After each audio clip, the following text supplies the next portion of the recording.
Elections are about the future, not the past, as the old cliché has it. But as the 2024 presidential campaign gets underway, U.S. voters can't seem to escape the noxious aftermath of the 2020 election. Many would like to move on, but Donald Trump won't let them. He wants to rerun the 2020 contest next year, only this time with him winning. Complicating his improbable bid is the belated legal reckoning he and his lackeys now face for scheming to steal the last election. The 2024 elections, thus, are shaping up as yet another Trump-induced stress test of America's democratic resilience. The first culminated in the January 6, 2021 attack on Congress, when President-elect Joe Biden narrowly escaped the first coup attempt in U.S. history. Now Trump, the instigator of that seditious plot, somehow is leading the race for the GOP nomination. Evidently, millions of white, non-college-educated voters so adore him, and so detest Democrats, that they are no longer willing to abide by the constitutional rules and safeguards that have upheld America's experiment in democratic self-rule for 247 years. To vote for Trump is tantamount to endorsing his delusional claim, laughed out of more than 60 U.S. courts, that widespread voter fraud cheated him out of a landslide victory over Biden. Trump isn't just running against the man who made him a one-term president, he's running against reality itself.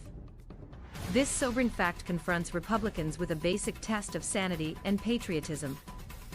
Will they follow Trump again down the rabbit hole of conspiracy theories, partisan hatred and mob violence, or will they affirm the integrity of U.S. elections? Although Trump has failed to produce a smidgen of proof for his slanderous claim that U.S. elections are rigged, there's abundant evidence that he tried to nullify the voters' verdict in 2020. The wheel of justice grinds slowly, but his rendezvous with legal accountability at last seems imminent. The Department of Justice's special prosecutor, Jack Smith, is expected to file criminal charges against Trump soon. Investigators reportedly are homing in on the millions he's raised on false claims of election fraud.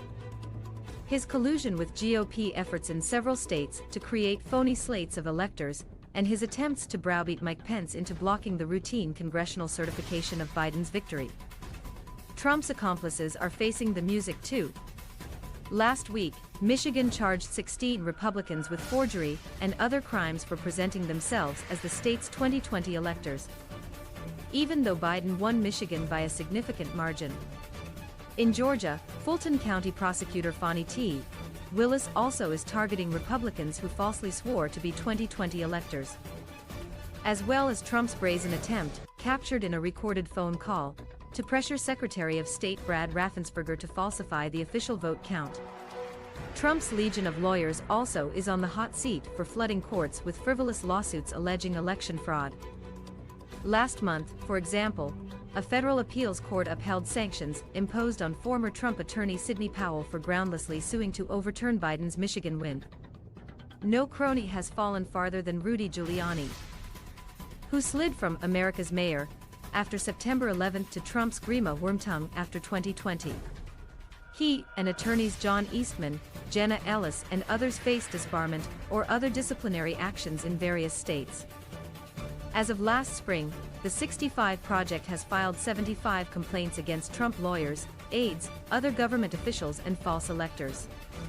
Meanwhile, Trump's foot soldiers, the Proud Boys, Oath Keepers and other so-called patriots, who stormed the U.S. Capitol on January 6, continue to be brought to justice. As of last May, 1,033 rioters have been arrested and 485 have been convicted and sentenced. While the law nets the minnows, the kingfish still swims free. In fact, Trump allies brag that each indictment only makes him stronger. In the eyes of his true believers, any attempt to hold Trump responsible for his misdeeds is evidence that Biden is weaponizing the government against him. But Trump's mounting legal woes also are proving to be a huge and growing distraction. More than half the money Trump raised last quarter went to pay legal bills rather than his campaign. More criminal charges and riveting trials next year will keep him in courtrooms and off the hustings. What happens if he's convicted of crimes and sentenced to prison? Trump wouldn't be the first U.S. presidential candidate to campaign from jail. But he won't elicit much sympathy from independent voters, who broke for Democrats in both 2020 and in key Senate races in the 2022 midterms. Trump's standing among college-educated Republicans also slipped since the January 6 debacle. Nonetheless, he'll keep running, not least because he sees the president's power to pardon criminals as his ultimate get-out-of-jail-free card. And he's more vengeful and dangerous than ever. Trump lately has threatened to weaken Congress, create an imperial presidency, and sic federal prosecutors on his political opponents. None of this would be happening if Senate Republicans had done their duty and convicted a manifestly guilty Trump in either of his 2 impeachment trials. They didn't, so Americans find themselves embroiled in Trumpian psychodramas for a 3rd straight presidential election. If the courts don't get him first, it will be up to U.S. voters to cancel Trump's political unreality show and let America move on.